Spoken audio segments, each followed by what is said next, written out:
Thank you so much for joining us. My name is Anna Palmer. I'm the CEO and one of the founders of Punchbowl News. We are thrilled to be here this morning to be having a very important conversation about the digital payment ecosystem. This is a half-day summit that has been in partnership with MasterCard. I want to thank our team at Punchbowl News as well as the MasterCard team for pulling this together. What a great group of speakers as well as makers. Really encourage you to check out their wares, purchase throughout the morning. We've got food over here. I also want to thank all of the subscribers to The Vault who came early for our invite-only coffee session. We've got Jasmine and Dario here who can chat with you about that. And in a very DC way, I want to thank C-SPAN for joining us this morning. It is their 45th anniversary. So that is a big deal for us to have them here this morning. Washington certainly changed when C-SPAN started showcasing the Senate and the House floor. All right, let's get to the conversations of the day. We are going to be kicking off this morning with House Financial Services Chairman Patrick McHenry in conversation with Punchbowl News founder Jake Sherman. Afterwards, I'm going to be joined by Linda Kirkpatrick, president of the Americas for MasterCard, for a fireside chat. And after that, we have one more panel conversation, which I'm really excited about because it's bringing together the Washington perspective, the entrepreneur perspective, as well as the banking community perspective. And I'm going to be interviewing executives from all of those different kind of portions of the world. As always, you can find Punchbowl News on all social media platforms at Punchbowl News. We encourage you to share this conversation. And with that, I'm going to welcome Jake Sherman and Patrick McHenry to the stage. Thank you, gentlemen. Thank you. Thank you, Anna, and thank you to MasterCard, and thank you to Patrick McHenry. You're welcome. Who is, well, we'll see if I thank you in a couple minutes. Actually, I see if I thank you, technically. You are, we'll start off with a few news of the day questions, a few personal questions, not too personal, hopefully. It's a little early for the really personal questions. It's really early for personal questions, is right. You are leaving Congress at the end of this term. You were first elected at 25. You were how old? In 2004, I got elected the week after my 29th birthday. So you spent your last year of your 20s in Congress, how we all hope to spend the last year of our 20s. First of all, I think Anna and I have covered you for 15 of those 20 years probably, or Anna, and I maybe a little bit more. Why now? Let's start with that. Why now? This will be at the end of this term, it'll be 20 years. We have term limits for House Republicans, and I think they are on balance really good. It is not the worthy committee chairs that stick around, it's the ones that don't have anything else to do. And so we have a limit of 6 years, and that gets the beneficial churn. So that term limit, I knew when I signed up and ran to be ranking member in the minority that it was 6 years. It's 3 terms. I think that should be enduring for House Republicans. It's very important.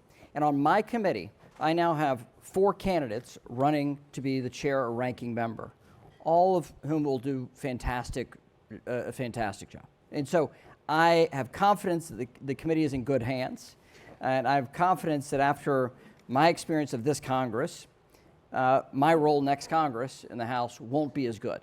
So I knew, and I said this to my constituents, and I'll try to speak this into existence, that when I knew I wasn't going to have a better next Congress than my current Congress, I needed to leave. Well, and after 2023, bit of a jarring experience personally, but I don't think I'm going to top 2023 in 2025. So to jog everybody's memory, you served as the Speaker of the House for a very brief period of time, maybe not brief enough for you, but you decided to not seek the role in a more permanent basis, on a more permanent basis. You also, before that, were responsible in negotiating with Garrett Graves and Kevin McCarthy, the Fiscal Responsibility Act, which set spending levels, raised the debt limit, all very important things. That's what you're talking about having a very active 2023. In the opening week, the speakership. Right. The rounds of votes that Kevin endured and negotiating with Garrett and a few other folks.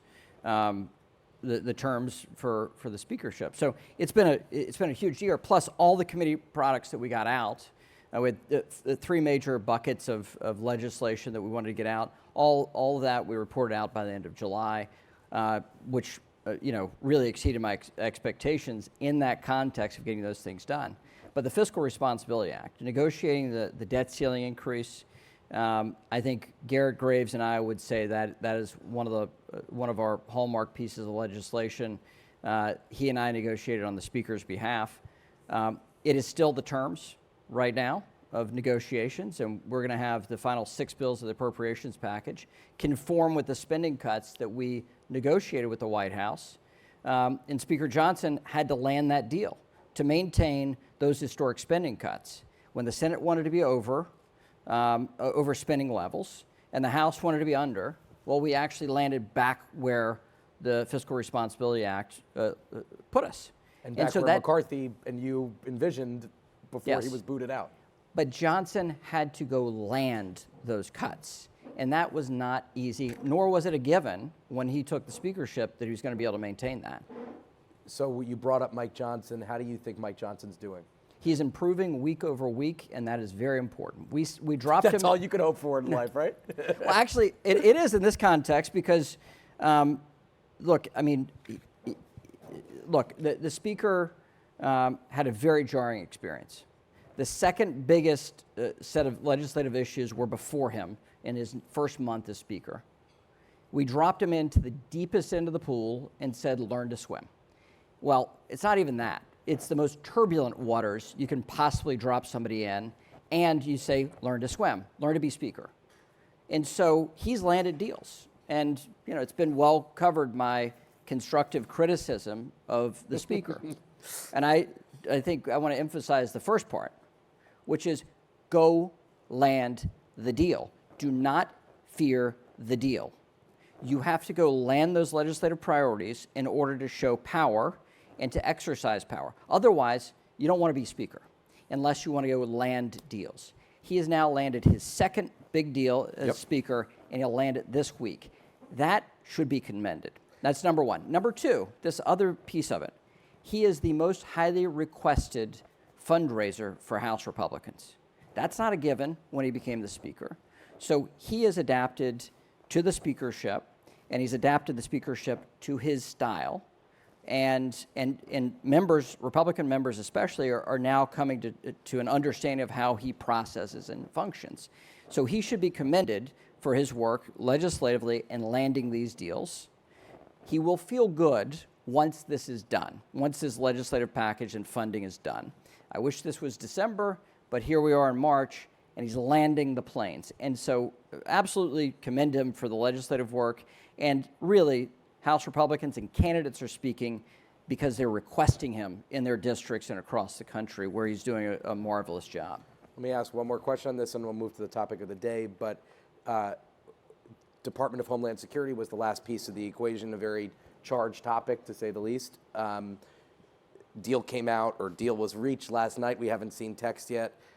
Probably come out tomorrow, which would put a vote probably on Saturday. Do you think Johnson could collapse that 72-hour window that he needs? It's not worth it. Yeah, probably not. The juice is not worth the squeeze here. Agreed. You could do a 2-3 day CR that should Or be able to not, clear. right? Or not. It's a Saturday. Right. And right here in Washington, I don't see a lot of these buildings full on a Friday. So Or on a Thursday for that matter. So it's not going to interrupt pay, and the OMB has wide authority. So I think the Speaker landing the deal is huge. I think you'll have a nice large vote, like we did on the FRA, like we've had on the CRs, and now the first legislative package in this legislative package. So I don't think it's worth it. And I think the 72-hour rule, we've got folks that don't support the deal, but really think that it's an important ingredient. And it's much more important when your back's against the wall. Senate has to go through this process and their rules, and now in the House, I think we have to stick with those rules. Let's shift to the topic of the day. I did some research. Dangerous. Yeah, very dangerous. I read an interview you did in 2017 at the Brookings Institute. There are a lot of people who have in Congress who have famous fathers or otherwise have connections to the institution. You don't. Your father started a lawn mowing business with the help of Master MasterCard. Charge. Master Charge. Master Charge. Master Charge. right? Before it became MasterCard. This good research, actually. Now, everybody, I've spent my time working on startup capital, on helping technology firms in the financial setting. And what's the motivation? Well, the motivation is my dad. And my dad, I'm the youngest of 5 kids. A neighbor down the street had 5 kids. They were buddies. They started different businesses. They finally found one that worked. And they got a contract to mow somebody's lawn, to mow grass, okay? And they had 2 push mowers and a plug-in weed eater to go mow acres and acres, hundreds of acres, in fact. And so they got the first piece of equipment on loan from a salesperson. It was a riding lawnmower.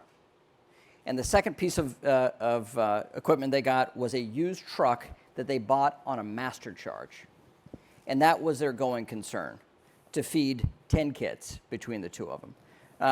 And so when I think of entrepreneurs, I think of my dad and his buddy that started a lawn service, and that's what I grew up in. Not that I had a choice to work in the family business, because I didn't, but that's entrepreneur spirit, and that's what credit cards can enable. That's like the first line of venture funding across America, the first piece of debt you can get, especially the much more complicated world of getting bank lending right now, and how we've made that much worse over the last 20 years.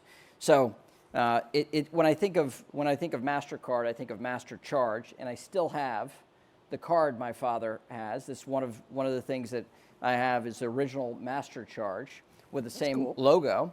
And that actually opened the whole family firm. Now, my brother's taken it over. He employs a few hundred people. So it's grown a little bit. It's grown quite a bit. But the first piece of outside debt or capital came from MasterCard. I remember going back to So thank you. Thank you. I remember going back to the immediate post-crisis period, and kind of when Eric Cantor was majority leader, you worked a lot on innovation, technology, post-2008. Congress is a notoriously slow, stodgy, and old institution. How did you get people around to thinking about these things, which they are not wont to do on sometimes? Well, I'm still working on it. But I had a focus on the interplay of finance and technology, and fintech now, the moniker is fintech.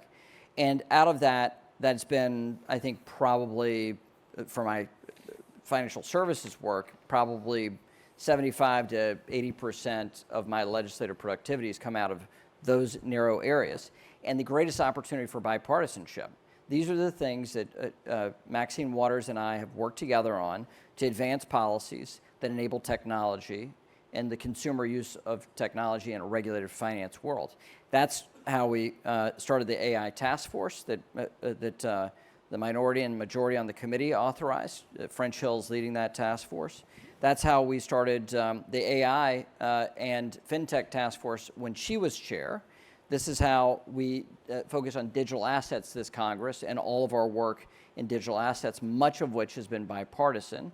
It's out of that joint interest in how you enable people into the world of finance by making it cheaper, faster, and more available in that consumer setting. Regulated, of course, but using technology to bring down the cost structure so you can make it more available. That's a financial inclusion, a really driving force of financial inclusion across America. And without technology, I think we would have less economic growth. I think we would see more of the pain that has been created by the onerous regulations we put on banks. It's been fintechs that have really enabled a whole new world of finance. So, but I'm sure when you are talking to people in the fintech world and in just the financial services world more broadly, they think that Congress is still an ancient kind of slow-moving institution when it comes to this. Am I correct in that? Correct. We still communicate between the House and Senate via paper, and we have a messenger come in. They seek recognition from the presiding officer. They bow, and they say, they bow, right? And when you see that, you go, that's kind of weird. Yes, that is really, it's a huge problem. We have we have a special task force that Speaker McCarthy set up on innovating and reforming Congress for a new age. That's been a huge force for us to get new technology into all member offices, and enabling constituents to talk to us in a more ready way. So we are behind. We're behind the private sector. We're more advanced than the rest of the federal government, though, save for our intelligence agencies. And we've got to go catch up to how consumers, individuals, our constituents want to interact with the rest of the world. So North Carolina has been a special state when it comes to congressional maps. You've represented all different parts of your wonderful state, but you've represented kind of the outskirts of Charlotte to Asheville, which really does range from almost urban to suburban to really rural parts of the state. Talk about how, I mean, I would imagine many of your views on fintech and on that topic more broadly, that helps your constituents and helps constituents grow businesses and helps constituents compete in a global and digital economy. Yes, when you've seen over the last 15 years, branches and banks disappear. And that is the first line in communities, going to a branch bank or a bank that's domiciled in your community. And we've seen thousands of these disappear since the financial crisis, disappear. And you have a rural community, they want that connectivity, and when you have fewer choices, you have less competition, rates go up, economic productivity goes down.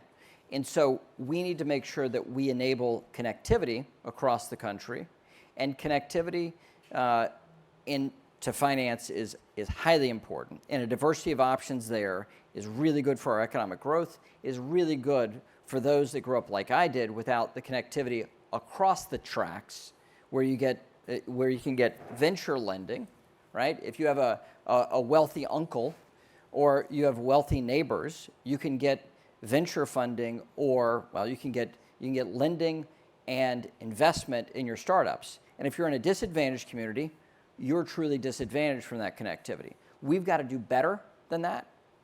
We have to have a mentality in the United States, using technology, that the Canadians do about hockey. Okay? Hear me out. I'm half Canadian. My mother's Canadian, so... Quite suspect. Yes. So hear me out on this. This is a very awkward thing for a North Carolinian to talk about. But you do have a hockey team. But if you have any capacity to play hockey, they find you. They have a system for that in Canada. They do. Right? They don't miss out on somebody, mistaken guy in Quebec, right? No, they find you. We have to have that same mentality about finding entrepreneurs in America. They don't live in the most privileged places. We see venture funding in Austin, Boston, Silicon Valley. Why? Because that's where they are, right? So you're talking about the spinoffs out of the most elite universities in America, and they get the first venture funding. That doesn't mean they've got the best ideas. You need to go to all communities across the country and make sure they're connected with capital, and that is either debt or investment capital, and we need to make sure we have a better system to do that. The best system of this is the free internet and the availability for people to link up with capital and take their ideas and take capital and their ideas and deploy it.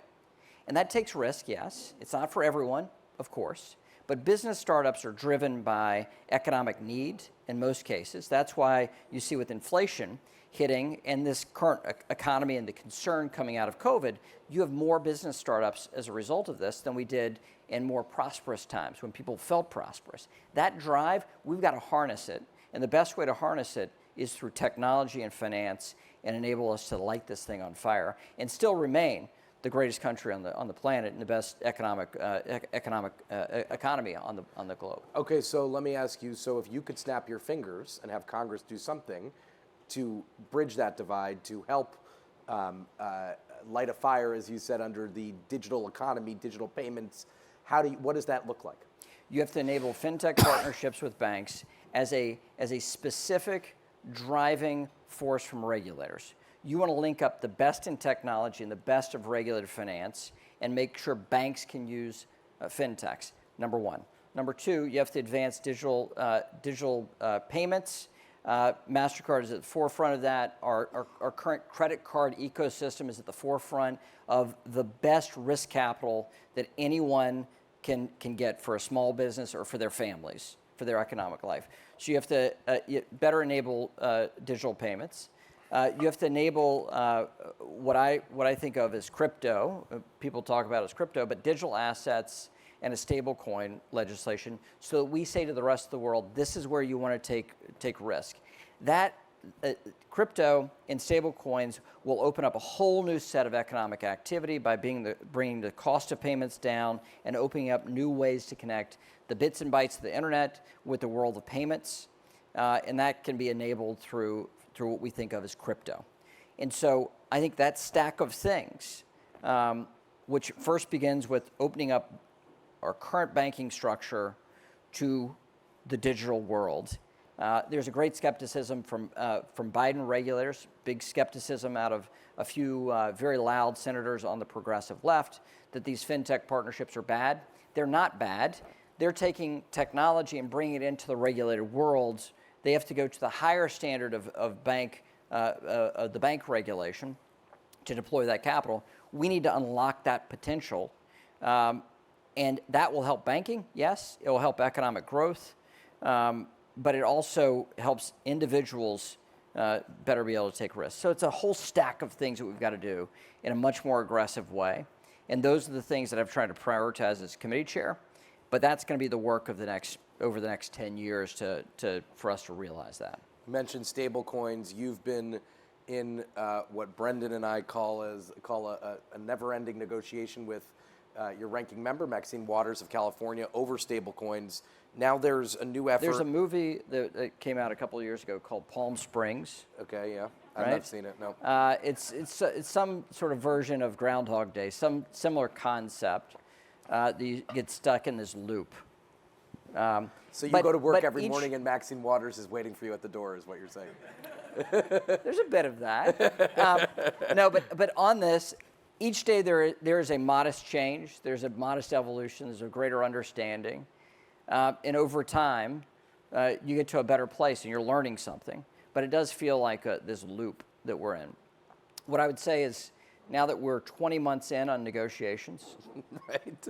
20 months in, our teams know everything about each other when it comes to stablecoin. The wording of the bills and the bits that are the most difficult for us to resolve. Yep.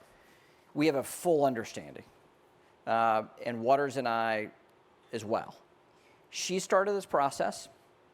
The terms of our Republican bill we passed out of committee with Democrat votes, with a nice bipartisan majority in July, that architecture is hers under a Democrat Congress when she first filed the bill.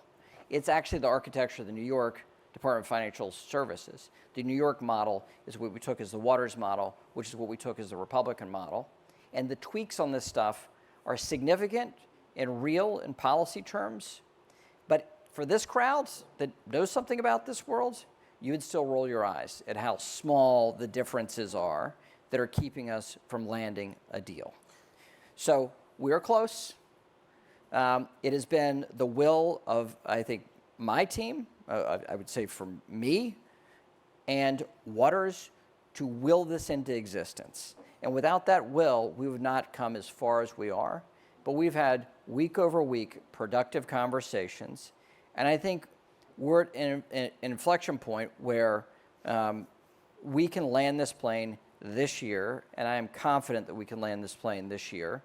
But we need the broader context of Congress to give us that opening.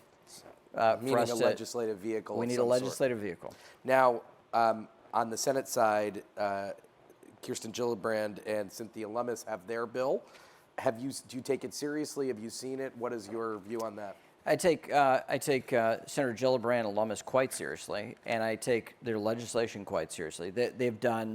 Those two have done more in the Senate to open up the world of crypto to the Senate, and I think they should be commended for their engagement.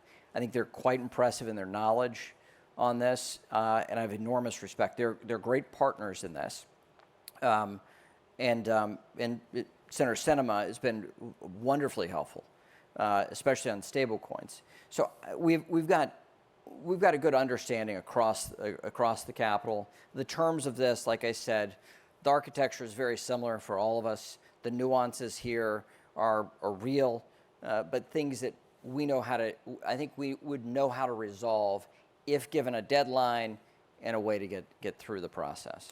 I think we are about to get the hook. I'll have one more question for you. Your successor on financial services, do you want to make an endorsement right now? No. But that would be amazing if you just said yes and decided to do it, wouldn't it? Well, that'd be great. So yes. No. So what I would say about this is, as my predecessor, Jeb Hensling, he gave me every opportunity to attain the chairmanship. And I've given Bill Huizenga, Andy Barr, and French Hill significant roles on the committee. I've let them operate in significant ways to legislate and show their chops. And I think as a committee chair, I've given them the leeway to go get deals and to go execute what they see as their vision. Frank Lucas is a senior member on the science and is the current chair of the Science Committee, previously serving on the Ag Committee. You can't count Frank out. He is a very smart operator and knows how to work the internal bits of policymaking, and he's a very capable person. So you have these four folks that are, publicly indicated, at least in my reading of Punchbowl. That's all you need. That's all I need. Right. Bill Huizenga has chaired 3 subcommittees. Andy Barr has chaired 2 subcommittees. French Hill's chaired 2 or 3 subcommittees and is the vice chair of the committee. They've all shown their chops in very different ways and chosen their paths differently on committee. I think they're all in fine shape to go show the Republican conference what they've got. And on the political side as well. They're all among the top givers to House Republicans. Those 3 all among the top givers to House Republicans. So it's going to be a fun race to cover.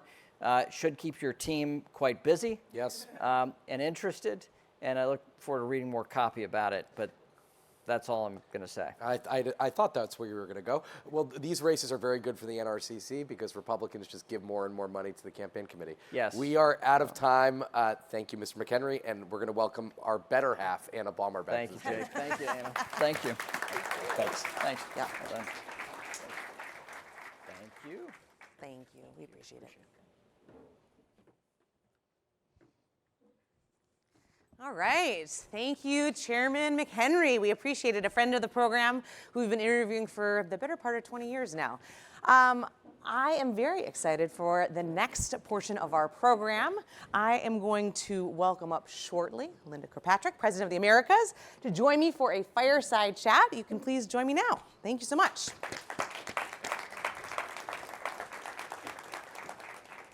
Thank you. All right. Well, that's a hard act to follow, but I think we are up to the task. I would say so. I did not realize, I had not done the homework that Mr. McHenry's father had used MasterCharge.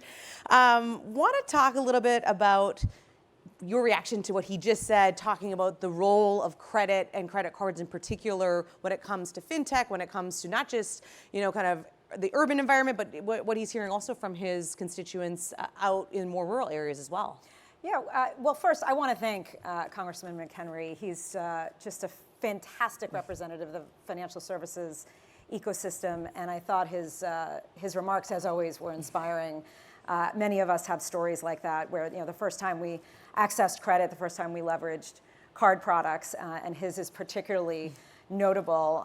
Also, his leadership of the Financial Services Committee is impressive, and it's always great to hear someone in Congress be so astute about our business ecosystem and what drives the economy, and that certainly is financial inclusion. So I completely concur with his comments around how technology is a driver of financial inclusion, and that's why we at MasterCard have a goal to bring 1 billion people into the financial mainstream and 50 million businesses by 2025. Bringing more people under the tent including small businesses, creates a flywheel of economic benefit for the communities that they serve. So it only makes sense to invest in technology to support them. Well, let's take a step back before we jump deep into it. I wanted to get your initial reactions to Mr. McHenry, but you're in Washington. Part of your remit is the Americas, not just North America, but also South America. Talk a little bit about what being president of the Americas at MasterCard entails. Yeah, well, I have a background that's deeply rooted in payments, 27 years at MasterCard in particular. I look after the US and Canada, and as of a couple of months ago, Latin America, which from a financial services perspective and inclusion perspective, the demand has never been greater than in the countries of Latin America, as I've been traveling them over the past few months. But my team looks after the business development, relationship management, and execution of our strategy in those markets, and financial inclusion is high on our list of priorities. We'll talk about this. We hear a lot more about payments. They're done electronically, right? You started check maybe when you were paying your mortgage, and now most people are doing it digitally through a lot of different parts of their lives. MasterCard has a lot of data, obviously. Talk a little bit about the trend lines you're seeing in terms of that conversion and that flywheel you were just talking about. Yeah, well, our data and macro data alike proves that the consumer remains resilient and empowered. If you look at consumer spending, and certainly as of our results in the fourth quarter, consumer spending remains robust. In terms of what consumers are spending on, they continue to favor experiences like travel and entertainment above things like physical goods. They continue to require personalized experiences or interactions that are deeply rooted in their passions and their interests. They're demanding an ecosystem, an omni-channel ecosystem, where their physical and digital environments are integrated and converged. And they're very interested in having a purpose, ensuring that their spend, whether it's on cards or otherwise, are with brands that are doing good things for society and the world at large. So interesting. And when you think about it, I don't want to belabor COVID, but there was a lot of transition that happened in that period, right, where people couldn't leave their houses. Yeah. Can you talk about the speed with which you've seen this transition maybe accelerate? Yeah, it's incredibly rapid since COVID in particular. How are consumers transacting? In the days of Patrick McHenry's father leveraging MasterCharge, it was all about the zip-zap machines that maybe some of you, one or two of you in the audience might remember. We called them knuckle busters. That evolved, of course, into swiping. Everyone remembers swiping. Some people still do it today. But since the pandemic, we've gone from swiping to tapping. So now 65% of MasterCard's in-person switch transactions are conducted in a contactless way, leveraging tapping. And according to external research, 63% of consumers say that their last purchase was made in a digital, not a physical environment. So the acceleration of digital, not only where people are shopping, but how they're shopping, has absolutely transformed since the pandemic. And you can check that out also with I'm always trying to get the people to go to the makers. They have some contactless payment as well. Talk about contactless payments. I mean, you talk about kind of from the knuckle busters. That's a new term for me. I'm going to use that going forward. But now there's tokenization, the digital wallet system. How is MasterCard utilizing this new age and these new tools to the benefit of your consumers? Yeah, well, as the world goes digital, so too do fraudsters, right? So they've become just as savvy around digital payments as we have around enabling them. And it is, from a MasterCard perspective, we view ourselves as stewards of safety and security in the financial ecosystem. And driving technologies like tokenization, which take a static number and turn it into a dynamic token that makes it impenetrable to fraudsters, is something that we view as absolutely critical to our role as we sit at the center of the ecosystem, not only for large merchants, but for small merchants who are ripe for this type of fraud. They're targets for fraudsters because they're not investing the same level of technology and safety and security tools as larger companies. So we view it as our role at MasterCard to enable them with not only getting their businesses online and getting them access to payments, but also giving them big company assets like data and safety and security tools, at consumable and digestible prices and availability. Washington is very focused on AI, as I think so many companies and industries are being impacted by it. I was reading an article this morning that Forbes recently wrote with the headline, "The Multi-Billion-Dollar AI Race Against Fraudsters." Talk about what you're doing with kind of using technology, particularly when it comes to AI and to the fraud kind of writ large. Yeah, well, first of all, we're investing, since the pandemic alone, we've invested hundreds of millions of dollars to bring tens of thousands of small businesses access to our fraud capabilities and data capabilities. We've also we've been using AI for over a decade at MasterCard, embedding it into our fraud tools to make them more intelligent. And again, giving small businesses access to that information, in many cases for free, has been very helpful. I think AI it both represents opportunity and it represents risk.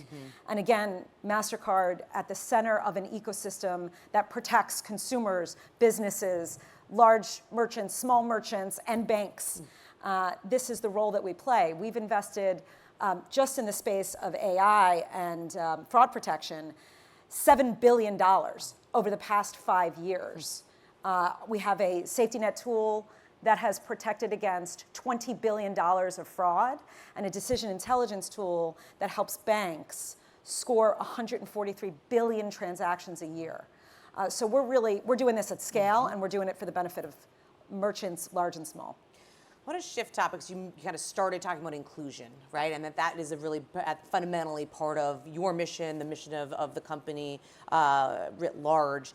So talk about what that looks like from your perspective. You have the ability to have scale. You have the ability to go into different communities beyond certainly this United States. Yeah, again, financial inclusion for us, it's not only the right thing to do for society because it drives empowerment to the communities that these small businesses serve, but it's also good for our business. We operate a scalable network whereby we can add more transactions at very, very little cost. So the more people we bring under the tent, the better our business does. And so this virtuous circle of benefit is something that we've recognized for a long time, and we've been very committed to driving not only here in the US, but around the globe, financial inclusion of all kinds.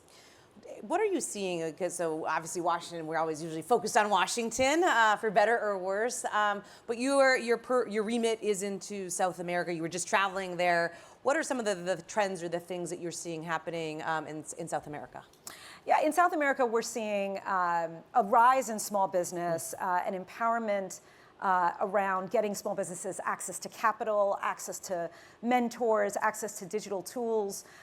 Those countries, I was just in Guatemala and Dominican Republic. I was in Sao Paulo a few weeks ago. I'm headed to Argentina. They are in high growth mode as a result of driving financial inclusion to both their consumers and to their small businesses. And again, enabling that in every way that we can to give them access to these sophisticated big company assets in a digestible way is something that we view core to our strategy. So we've talked kind of about the trend line from, kind of where we started 20 years ago to what's happening today in the ecosystem. Project 5 years out. Like, where do you think the kind of digital payment ecosystem is? Where should we all be focused on?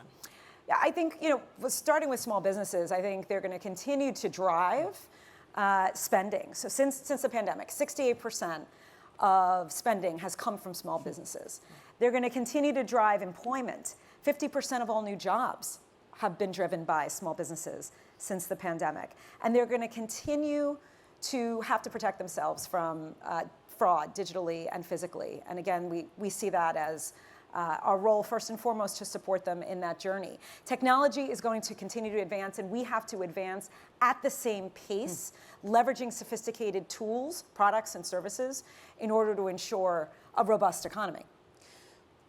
We are quickly running out of time, but before we do, I often end these conversations because I think it's important. You have a lot of staffers watching virtually, some in-person advocates who are thinking about these issues on a day-to-day basis. What's like the one takeaway that you want to land with those people today? Yeah, well, I'll give you 3. I mean, that's some extra brownie points there. Why not? Why not? Good things happen in 3. So first, MasterCard is typically known as a credit card company. But we're so much more than that. We're a company that provides services to businesses, small and large. We have a strategy that's rooted in choice, a choice in how consumers and businesses want to pay and be paid, and our products and services reflect that. The second, there has never been more competition in payments than there is today. It is fierce. It's what makes my job difficult each and every day. But while consumers have choice in what they buy, they also have choice in how they pay. Not only through cash and check, but cards, buy now, pay later providers, account-to-account ecosystems, open banking, real-time payments, ACH payments. The list is long. Competition is robust. And the third, MasterCard sits at the center of an ecosystem that keeps all these competitors grounded in not only safety and security, but also with interchange, which is a balancing mechanism across the ecosystem. And when you place artificial restrictions on interchange, what you're doing is hurting consumers, full stop. Why? Because you're removing the incentive to invest in the innovation we just discussed, to protect against fraud, which we all agree is getting more digital and more sophisticated, and to create a good consumer experience, which consumers expect. So those are the 3 points that I'll leave you with. All right, we're going to end it on that note. Linda, thank you so much. Thank you, We Anna. appreciate it. Thank you very much. All right. All right. Super interesting conversation so far this morning. We first heard from Congressman Patrick McHenry talking about all things fintech, maybe some hope for a stablecoin deal, as well as what he thinks Congress should be doing when it comes to encouraging a robust ecosystem around digital payments. Linda, we really want to thank you for your time this morning in our fireside chat.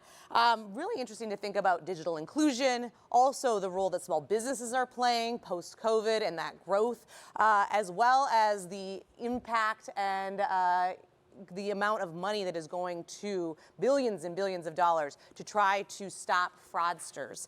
On that note, I'm going to welcome our last panel of the morning. We are going to hear now from Carl Holhauser, EVP of TechNet, Carrie Hunt, she's the Chief Advocacy Officer of America's Credit Unions, and Rahama Wright, CEO of Shea Yalen. We are going to talk about digital payments across industries, entrepreneurship, and much more. So with that, welcome. Thank you so much.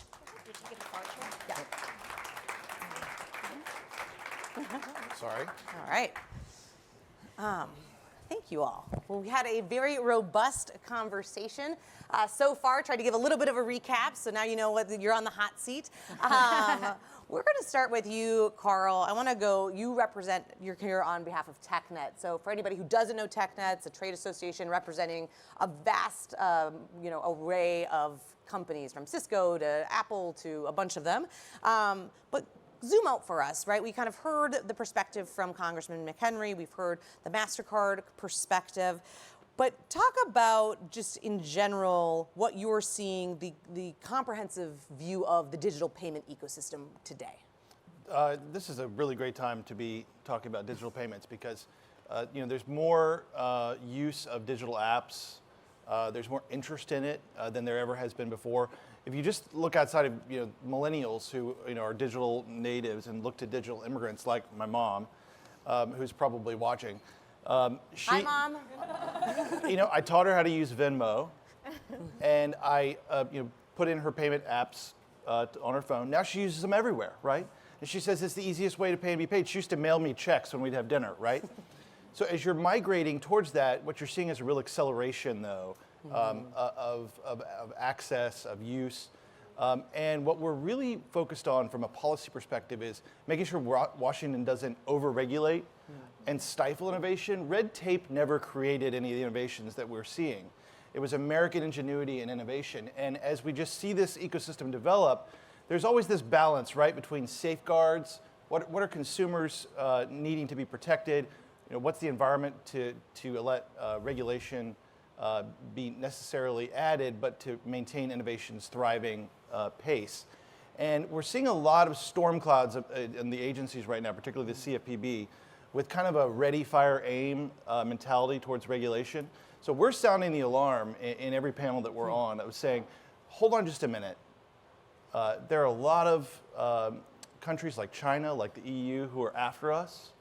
The Australian Policy Institute put out a survey last year that said that China's ahead in 37 out of 44 technologies, and it's going to beat us in all of them. They're tracking towards that. America's really got to globally lead on all of these important technologies. And if we don't balance this right, it's going to be a dark day for us. All right, Carrie, I want to go to you. You represent, you're the Chief Advocacy Officer of America's Credit Unions. You just had a big fly-in. We did. So where is your focus and kind of your point of view when it comes to a conversation like this? Credit unions exist to serve their members. They're not-for-profit member-owned cooperatives, and because of that, there is a really strong trust that builds with credit union members as consumers. And credit unions really try to focus on giving their members what they need and want, and digital payments is a huge, huge part of this. And we are looking to protect that. For credit unions to be able to issue affordably and effectively, but also to make sure that their members have access. And there are a lot of risks that are out there, and there are a lot of threats. Linda mentioned interchange. I'm sure we'll have a robust discussion about that, but that is just one thing. And I have to double down and reiterate that for issuers, fraud costs and fraud threats are just the number one thing that we hear time and time again that are disrupting the ability to continue to have the digital world grow. And we have to put the brakes on that so that we can continue on the path of having an ecosystem in this country that does rival those around the world. I'm going to get to you on interchange for sure. Don't worry. But Rama, I want you to get in here. So we've had kind of the trade association, the banking perspective, but you're actually an entrepreneur. So first, tell everyone about your company, and then I want to kind of dive a little bit deeper in terms of how you've seen digital payments work for your business. Yeah, no, thank you for having me. And I just want to piggyback off of what Linda was saying in terms of small businesses and the data that shows that small businesses are the engine of any economy. We are the job creators, right? We're the ones that are employing our local community members. And it's so important that we support our small businesses. So I'm here today representing Shea Aline, which is a company I started after serving in the Peace Corps. And what my company does is we ethically source plant-based body care ingredient shea butter from women-owned cooperatives in northern Ghana, employing about 800 women and providing them with living wages so that they can live at a higher standard. And today I'm not only here representing Shea Aline, but also I organize pop-ups on behalf of other small businesses in the district. And so please check out the businesses that are to my stage left, I guess. Yes, over here. And these businesses, you can go get buttered up, you can get a t-shirt, a mug, jewelry, and supporting these businesses are so important because we're what makes the neighborhoods creative. We're the ones that are employing local people. We're the ones that create culture in the city. And so I think it's so important as we have this conversation, and including the small business perspective is so important.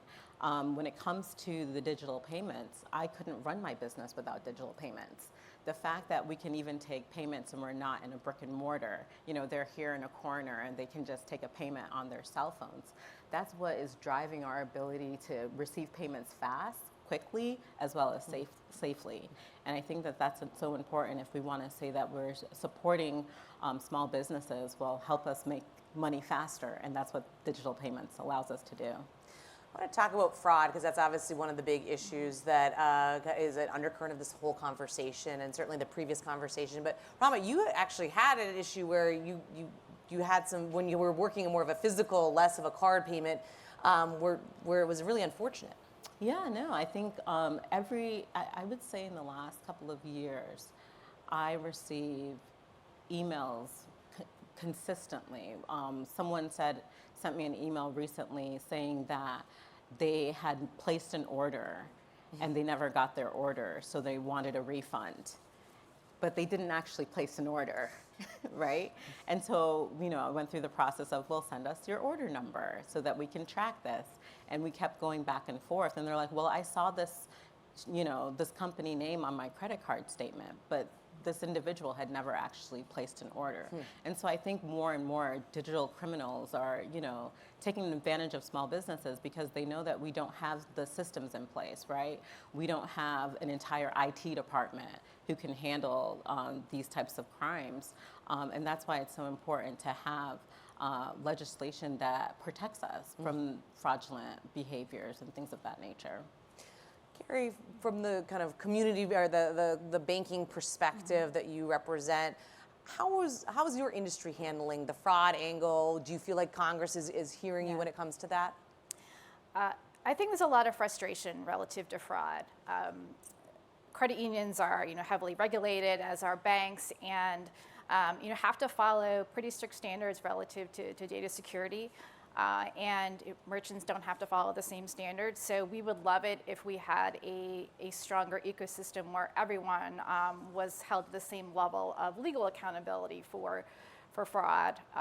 That being said, the type of fraud, the level of sophistication, the ability for financial institutions to even help their members recognize some of these ultra sophisticated types of fraud is very, very challenging. And what our credit unions are seeing, in particular, a lot of our smaller institutions that don't have staffs to look at this constantly, is that the cost that they have to put into trying to combat fraud and prevent fraud and education and all of these various components is just astronomical. And it is preventing and causing some institutions to make business decisions to exit being issuers. And I think that's incredibly disappointing and is a huge threat to how we look at where we are right now. Carl, I want to go to you on fraud and maybe more the global perspective. China, what we're seeing when it comes to just kind of the overall security of payments. So, cyber fraud is a booming business, and you're not seeing cyber criminals have their IT budgets cut, right? They're investing because this is a fertile field. And the power of innovation is how we're going to stay ahead of that, because at the speed we're moving, as soon as you have a new way of developing fraud, quickly we're developing the tools that are preventing that. And actually, MasterCard deserves a shout out because they have a new AI tool that prevents fraud, reduces it by 300%. So using the power of a new technology to apply to an age-old problem. If you look at Visa, Visa says in '93 they started using AI. So they're, like, welcome to the party, everyone. But as you look at it from a global perspective, we have the strongest economy in the world. We're going to continue to be a top target.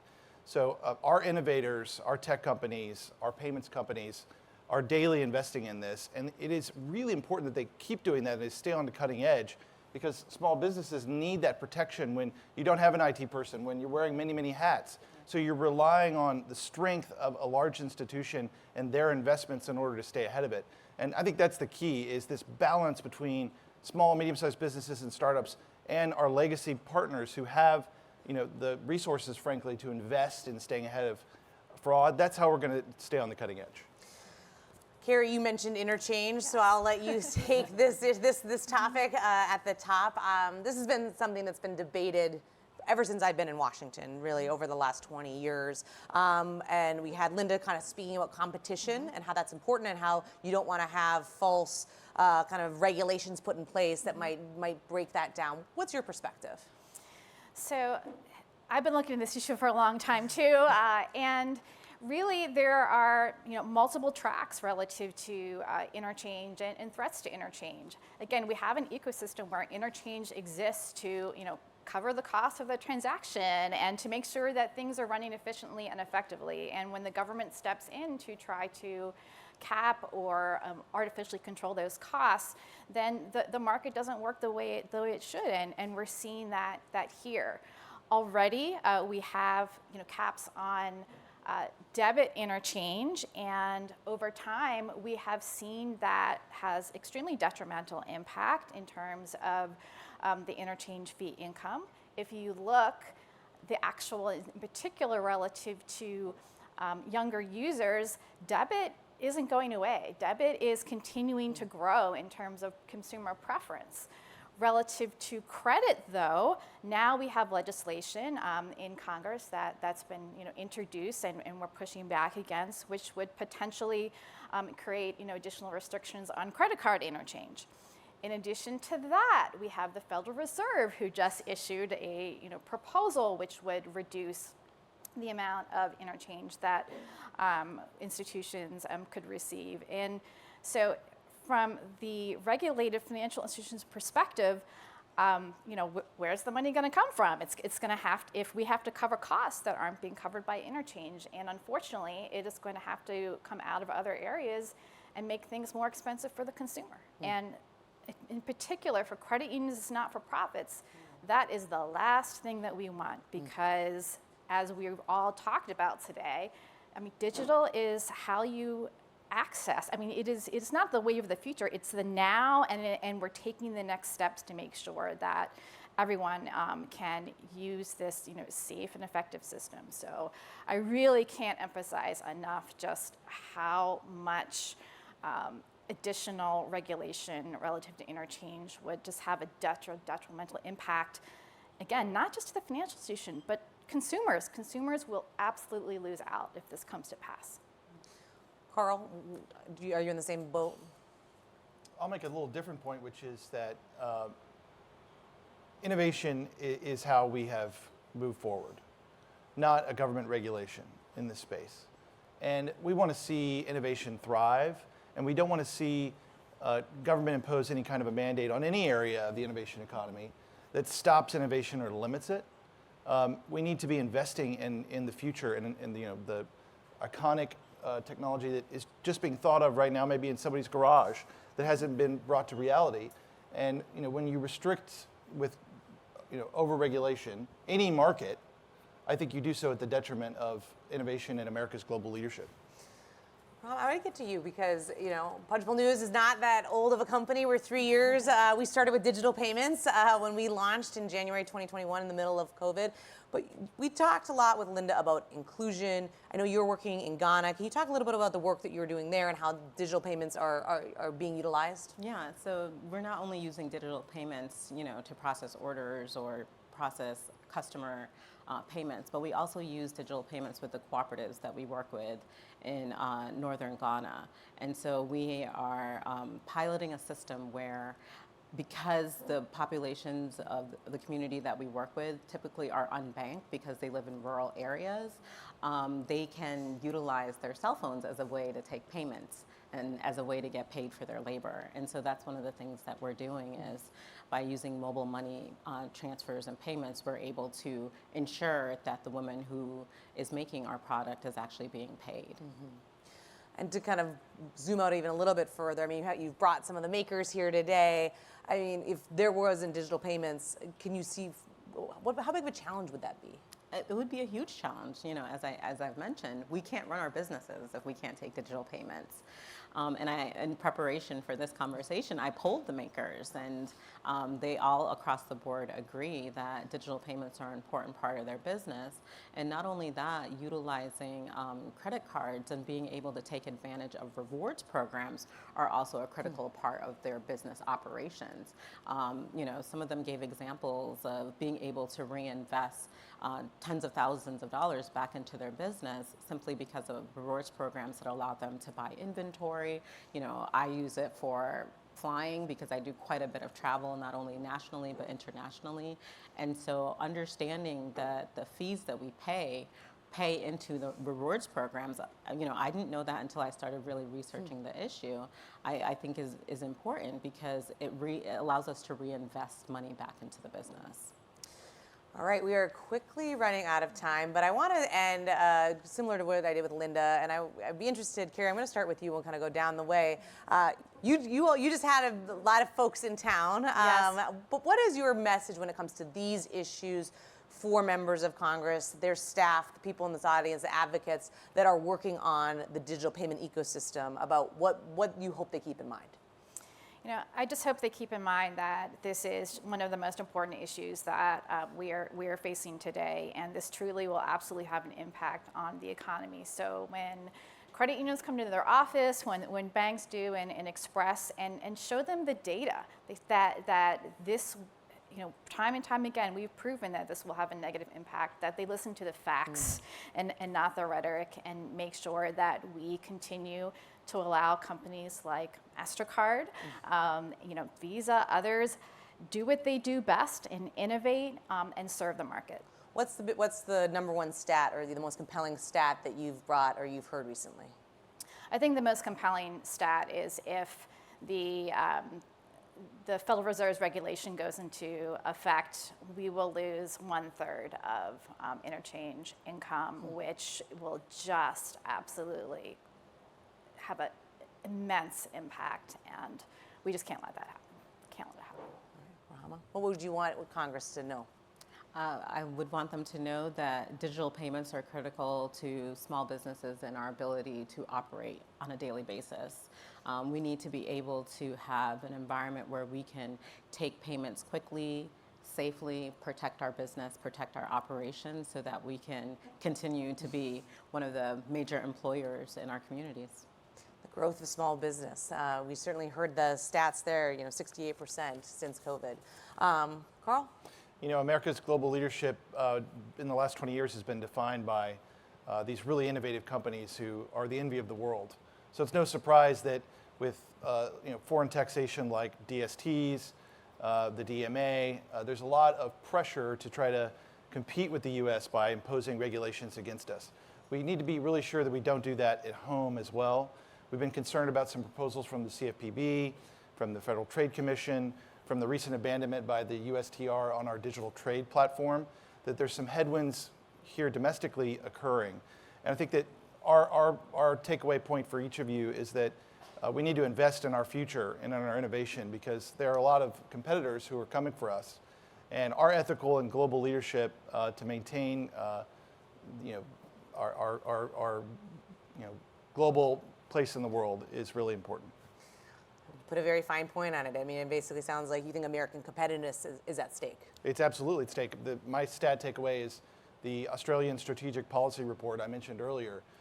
They're investing in China in coming to be more competitive and beat us in every area that they can. 37 out of 44, the Australian Strategic Policy Institute says that China's ahead of us. That should be really alarming to everyone. We need to be investing in our R&D and innovation now to beat the threats and challenges of the future. All right, we're going to leave it there. Thank you all so much for joining us this morning. I really want to thank Congressman McHenry and his team for joining us this morning, as well as Linda for our fireside chat, and of course MasterCard for working with us and making this event possible. We have time for networking, there's food, there's shopping to be done. I already did a little, so I encourage you to enjoy that as well. Thank you all so much. Have a great day and stay safe, everybody.